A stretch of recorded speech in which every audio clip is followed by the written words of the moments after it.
വെള്ളിയാഴ്ച മഗ്രിബ് നിസ്കാരത്തിനോട് അടുത്ത സമയം അസ്ർ നിസ്കാരത്തിൻ്റെ ശേഷമായി സൂറത്തുൽ ഇഖ്ലാസിനെ 100 തവണ പാരായണം ചെയ്ത് യാ അല്ലാഹു യാ റഹ്മാൻ എന്ന ദിക്റിനെ നമ്മൾ ധാരാളമായി അധികരിപ്പിച്ചുകൊണ്ടിരിക്കുക.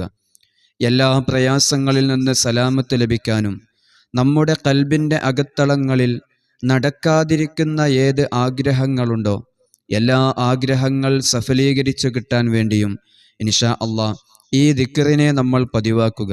വെള്ളിയാഴ്ച അസ്ർ നമസ്കാരത്തിൻ്റെ ശേഷം 100 തവണ സൂറത്തുൽ ഇഖ്ലാസ് പാരായണം ചെയ്ത് യാ അല്ലാഹു യാ റഹ്മാൻ എന്ന ദിക്റിനെ അധികരിപ്പിച്ചു കൊണ്ടിരിക്കുക. ശേഷം നമ്മുടെ ഖൽബിലുള്ള ഏത് ആവശ്യങ്ങളാണോ അല്ലാഹുവിലേക്ക് ആത്മാർത്ഥമായി നമ്മൾ തേടുക. ഏത് വിഷമങ്ങളാണെങ്കിലും പ്രയാസങ്ങളാണെങ്കിലും അല്ലാഹു എല്ലാ വിഷമങ്ങളും പരിശുദ്ധമായ അസ്മാഉൽ ഹുസ്നയിൽ തന്നെ ഒന്നാമത്തെ